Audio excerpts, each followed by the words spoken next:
Hey, coaches, Coach Parker with CoachParker.org, BeastOffense.com, and YouthFootballCoachingTips.com. How are you guys today? Hey, today we're going to do part 5 of choosing a youth football offense. And this series is from a perspective of a rookie new youth football tackle coach, sort of a rec team or a rookie, maybe travel team. No one's played before, and ages 5U to maybe 13U, but not seventh grade kind of thing. So that's just to let you know what the framework is. So we go through this. There has been, like I said, this is part 5. So check out the first parts of choosing a youth football offense if you haven't already. Today, we're going to go over real quickly split back formation, and then we're going to talk more about spread, gun tee, and pistol, which are three of the latter are three of the more complicated youth football offenses for kind of a rookie new coach coming in to tackle football. In part 4, we sort of talked about split backs within the kind of I formation and how I run split backs. So we can talk about that real quick, but I don't want to get too much into it. Split backs to me, when we run it, because we're not running option veer out of a split back, and we're not running a lot of wing tee, although some of the there are wing tee plays in it. But I'm basically kind of running an I formation, I wing kind of thing in split backs. I've got two horizontal backs over the guards, outside feet, with the two halfbacks, and then I'm probably playing a wing back or a short wide receiver. Quarterback's under center, and I've got probably a balanced line, although I will go unbalanced every now and then. And like I said in the last video, we'll run a split backs if we don't have a real fullback. So we'll have two halfbacks kind of thing, and that's what we're doing there. We use it as power running and also getting to the outside better than the I formation. So there you've got that. I think with split backs, if you're going to run it the way you should run it, you need kind of four backs. I run it where I kind of need maybe two really good backs, a quarterback as a manager, and a blocking wing back. So that's how I run it. So if you run it kind of how I run it is like an I offshoot. It's a very simple offense for younger age groups, like maybe 5-6U. So there's that. We run a lead play at the off tackle, like a 36 lead dive from our three halfback with two, like the two back who's a tailback leading on that. And you can do it both sides. So there's that. Real quick, well, it is under center. I'm not doing much anything more complicated than the I think you need two good running backs. Team speed, it would be nice to have a fast one in there as the tailback, or at least one of the halfbacks. It is easy to install. There's a lot of materials on it. So check it out. I don't run this. I'm running probably a offset I more than the split back. But I know that the coach I've been coaching with will do split backs quite a bit. So if you're into that and you know it, then run it. I don't run option or veer out of it or too much wing tee out of it, but that could be you. So if that's you, that's split backs. Take a look at that. But I do like it for younger ages if you're keeping it very simple.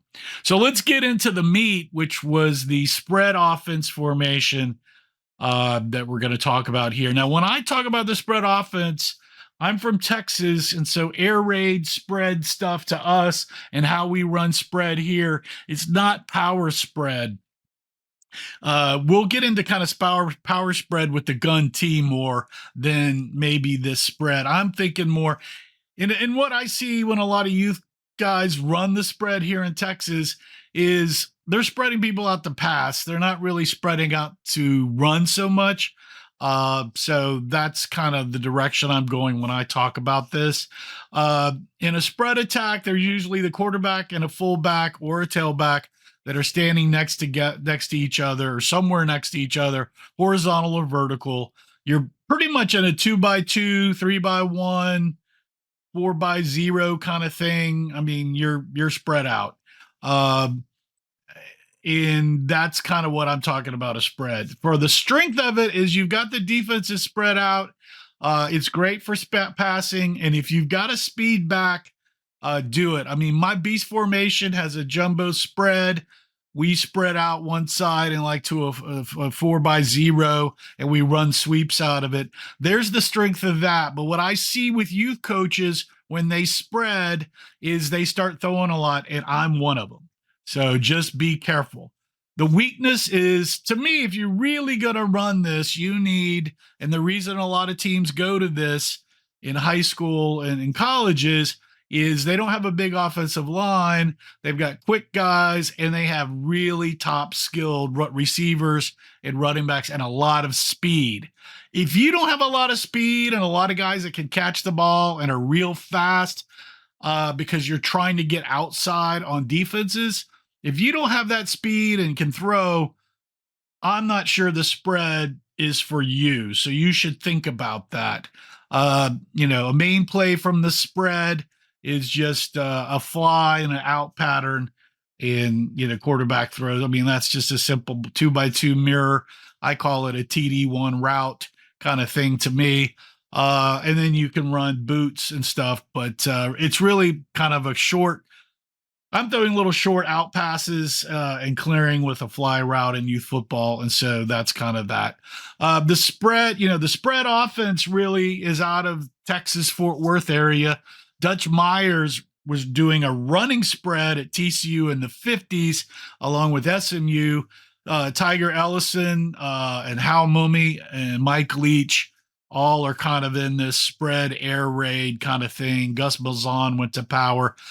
There's a lot of stuff going on there, RPO and all that, but all of that stuff to do at the youth level is pretty difficult. Now, if you can coach it and you know how to coach it at the youth level, you could try it. But, as I said, as we started the video podcast, it's really hard to do that if you're a rookie coach with 8-year-olds.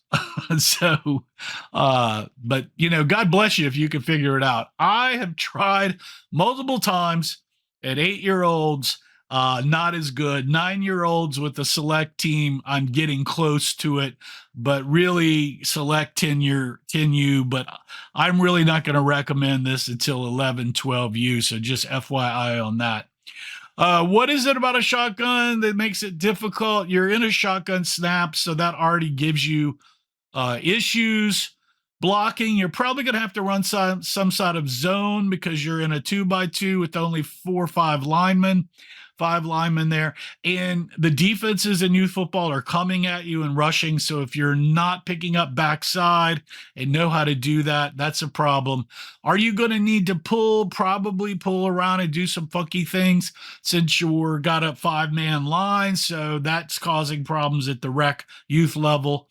Do you need speed? Heck yes, you've got to have speed in this. Motions, shifts, many. I mean, that's part of it. Passing, yep, we're going to pass. To me, even though people say it's a running spread, and when SMU did it, there still was a really good passing threat because that tailback usually was more wildcatish.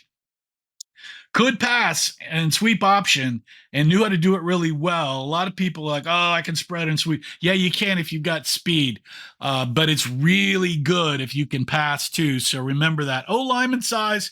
Now this is where they can be below average and great technical and can pull. So just know that if you're going to go to this, you really need a good line coach and good linemen to be able to pull it off with only 5 linemen blocking there. Cute quarterback skills, they've got to be great. I mean, if you're going to move into this, you've got to have a great quarterback. Running backs, I think you need 6 receivers and running backs that can catch and can run the ball after the catch, all that good stuff. Team speed, got to be fast. Ball skills, way above average. Easy to install, I would say no. I know I only have 2 days a week at 2 hours each when I'm coaching rec to coach.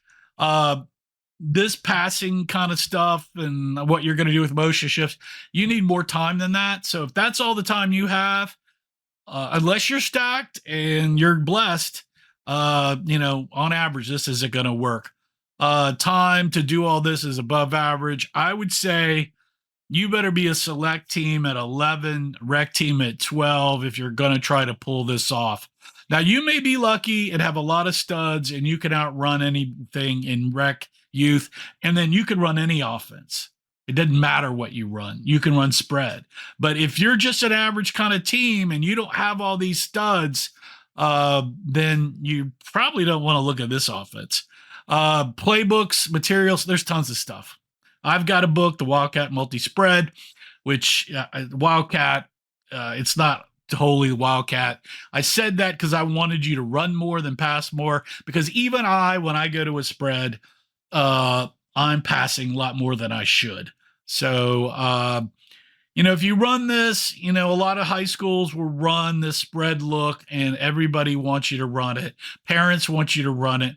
But to win in rec, you don't have to go to a spread. I've beat many spread teams out of the beast and power I kind of stuff and double wing because we ball controlled. So if you notice in college and in the NFL, there's a lot of spread, but the teams that can run the ball and power formations and play action passes, being multiple, will usually win over a pure passing team. So take that and think about it. Okay, let's move on. And just so you know, I graded this out. Split backs in the eye around 30.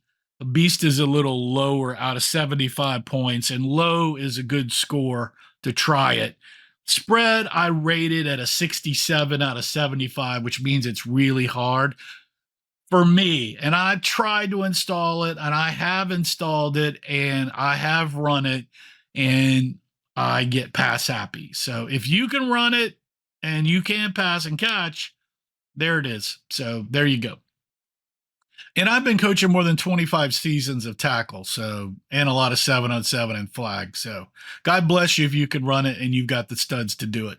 All right, so let's get on to the next one, which is the gun tee offense, which is a similar spread. Now, I like this gun tee. I run it. I didn't call it a gun tee. I just called it a two by zero because I've got a wing back with the tight end on one side and then two receivers to the other. So you've got this strong side, which is the wing tee side, and then you've got this spread side for passing. It is great that you're able to do both. You're still kind of shotgunny, and it's not very simple. And you really, anytime you're moving into a wing tee, gun tee type of offense, they're trying to get you to pull a lot because you do have that weak side with only two linemen. So there is that. So, it's a 2x1, 2x0, however you want to call it, shotgun, wing tee, base spread offense. It's a great formation to start learning to pass on. The strength is you've got a pass side, you've got a play action side, and you have a power running side. And there's a lot of misdirection because you've got like this double wing kind of stuff going on with motion and spinners. You can do all that kind of great stuff, which just adds to the sophistication of it, which means you need better players. The weakness of it is you need a great quarterback again, and your backs and receivers have to be good. And I would say your guards, or at least one guard, needs to be really good. I have taken, including my playbook and others, for other people in my virtual clinics, and tried to water down gun tee kind of offenses for younger teams because a lot of them can't pull. And so you've got to do some other things. So if you're having to do that, you're not really running, say, the spread or the gun tee because you're having to manipulate the plays anyway. So if I'm doing that and other coaches are doing that, that's where you're at. Now, I know a lot of folks that run it and they're not winning as well as my teams and others that are running more power football at youth and younger ages. And they're saying, well, we're just trying to make our guys ready for high school. Yeah, you're going to do that, but you're also maybe pissing off parents if you're losing trying to run this because you don't have the roster. In the spread and the gun tee, you better have the roster, in my opinion, to run these. My speed formation and my Fort Worth, Texas formations do this, but I will not run those unless I have the roster to do it. And even then, I get more pass happy than I should. So I'll quit talking about myself and we'll make it about you again. But just understand the gun tee is pretty difficult to run it as it's run from a high school perspective. That there's some playbooks out there. Let's look at the variables and the metrics on it. Shotgun snap, yes. So you've got to do that. I mean, you can run it under center, but then it becomes basically a wing tee. Blocking, I would say there is a lot of zone blocking and pulling on the weak side or short side or whatever you want to call it. On the power side, you could probably do gap schemes, but I would say, more than likely I'm pulling and running some kind of zone scheme, which means your linemen need to be better than average. Speed, power speed, it's speed and misdirection, and you better have speed. You're basically spread out on one side. Man, you can have power on one side, but why weak side yourself? Because they know basically you can't run to that side. And if you can't pass, why have that weak side over there? I mean, eventually defenses that are scouting okay, well, they're not doing anything over there. So you better have speed to get outside and beat that DN when you're running to that weak side or catch to the weak side when you're passing.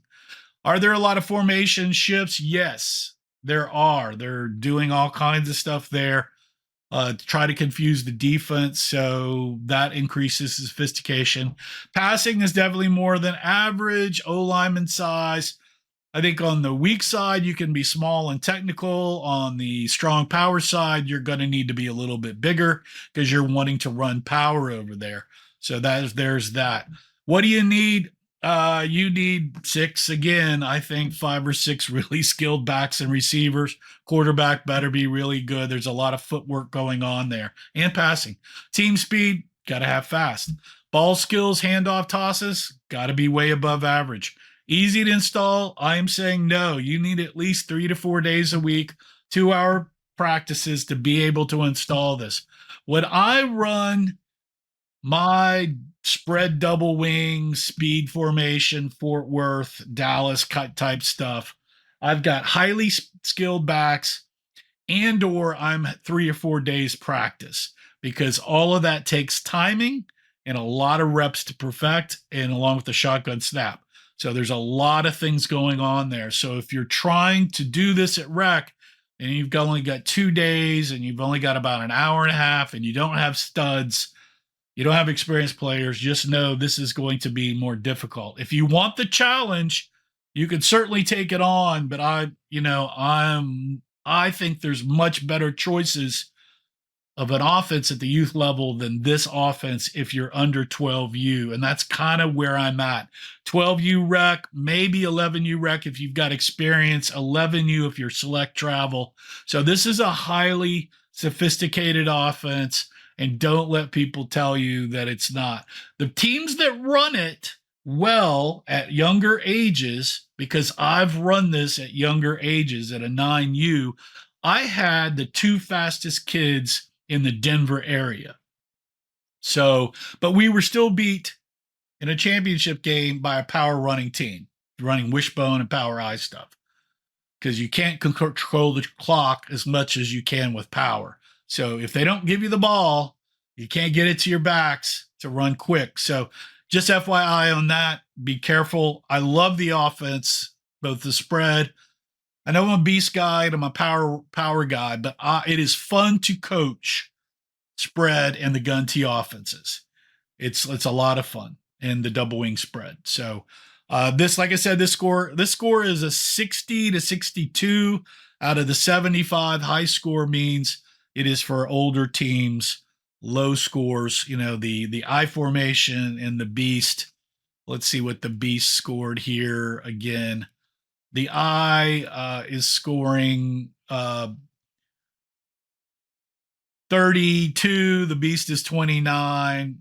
Single wing is 33. So yeah. And then this is like double hard.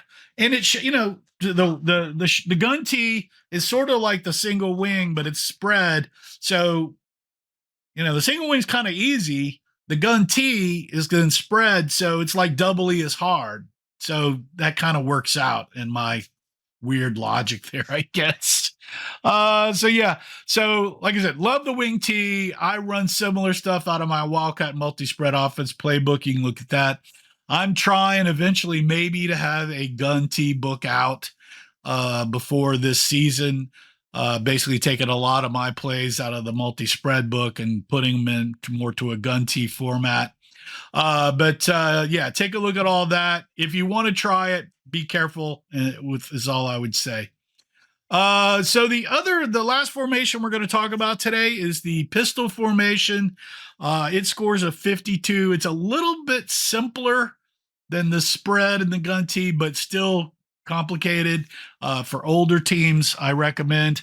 In the pistol, your quarterback needs to be really good. You basically, it's a diamond formation, which you backed up the quarterback into shotgun, and you're hoping that he's a runner to do some passing, some sweep option, some pitches and sort of things. And it's a really nice formation if you're used to the eye variations and you're wanting to move into a more passing offense. I think it's a great formation to intro passing to a 10, 11, 12-year-old team that is experienced and ready to move that way with the stud players that can do it. That's the direction I would kind of move into with a kind of a 2x1 or a 1x1 kind of pistol. What is the pistol? It is you've got 4 backs, a quarterback, you've got 2 halfbacks that are on either side of the quarterback. And then you've got maybe a fullback or a tailback behind the quarterback, and they're all kind of in a little diamond there. Now, a lot of teams will run kind of where one of the backs, the halfbacks, is a wingback. And so you've got like a fullback and then a tailback behind. So there's a couple of ways that you can do that, and you can run power where you've got the both halfbacks on one side. So that's the pistol. So the main thing with the pistol is you're actually in a short shotgun with a tailback or a fullback deep behind the quarterback, maybe about 3 or 4 yards in youth. So you've got horizontal and a vertical linear there. The strength of it is you've got power running, misdirection, and you've got a lot more play action passing and passing that you can do. Because the 2 halfbacks, that they're both on the backfield, and you've got into a 1x1 with wide receivers, split ends, you can still block the DNs with those halfbacks and throw passes to your 1x1s there, and then a leak by the tailback or a swing. So it's really nice to kind of have good pass protection, but also some receivers out. And that's what I like it for introing into a quasi spready passing thing. So it adds more play action to an eye or a power eye, because the quarterback is in a quasi shotgun, and you can back him up if you want, where he can see the field a little better. And if you've got a quarterback, kind of, the Cam Newton-ish type of quarterback, Taysom Hill, that can run, he's like a tailback too. I forget the Bills quarterback. I'm forgetting his name. So this would be great. This is a great formation for that. Like I said, this scores a 52 out of 75, so it's almost in the middle there. I'm just going to suggest that you have a very experienced team. If it's rec, that you've had all your backs together and receivers, and then definitely select if you've got that talent. So you still need some good people. So the snap is a short shotgun or a deep shotgun. I'm probably snapping a short shotgun. It's not a squat, but it's, instead of a 3 to 4 yard snap in youth, it's more 2. That should help with the snap. Blocking probably is some zone, but you can do some gap if you're gonna go double tight. Pulling, probably yes. You probably want to do some pulling, but you don't have to. Speed versus power. More speed than power now. So you've got that formations and shifts.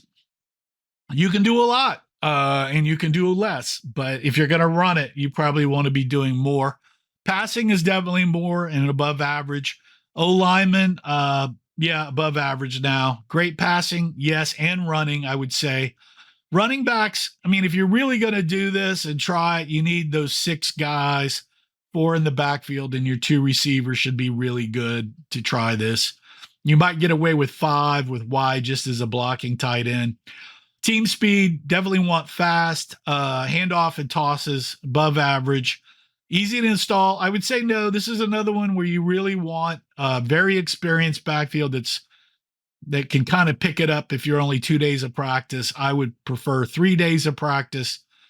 Time, it's going to be above average to deal with. Team experience, like I'm saying, it's a very experienced 11U, 12U select kind of group. Rec maybe 12 or 13 even. But I know we saw a stacked 12U team run this, and I've seen several 12U teams run the pistol and really like it. And we've played around with it and run some stuff up the middle. We've never committed totally to it, but if I ever coach another 12, 13, 14-year-old team, I will install it. And I actually had lunch with a friend of mine who's got a very experienced 10U team coming back with all his backs, and he's had for 3 or 4 years now. And he's talking about maybe looking at the pistol. So there's that. So are there available playbooks? Yeah, there's a lot. I've even written the pistol book, and I've written like the spread book too, but I've got a pistol and a diamond formation book out there. Great formation. Let's see. Who was the NFL coach? He was with Alabama. I forget his name. I think it starts with the G. He also Jerry Glanville ran some pistol stuff with the Atlanta Falcons. And I think there's a college coach that ran a lot of pistol. Not for sure who that is, but it's all in my pistol book. There's some history there on that. So the pistol offense is definitely a more sophisticated offense for older teams, more experienced teams than an I or a split back or a single wing or even a double wing. So if you're going to try that, that's where that is. So I like it. I think if you're a rookie coach, you may want to get a year or 2 under your belt and then go to the pistol. You can, if you can't shotgun snap, you can run the diamond T that's under center, and that's in my pistol diamond T book, along with the T formation. There's stuff there on that. So if you're familiar with that, you may want to look at that. So that is the 3 formations. So today we went over split back, spread, gun T, and pistol. Split backs scored a 33 out of 75, which is good for younger players. Spread and gun T were around 62 and 67 for older teams, more experienced. That is where that score is. And a pistol was a 52, kind of there in the middle, but still for older teams. So there's those offenses. Again, this is Coach Parker with CoachParker.org, BeastOffice.com, and YouthFootballCoachingTips.com. Hope you guys are having a good day. Remember to play for fun, and winning is funner. We'll see you guys next time. Ciao. Out.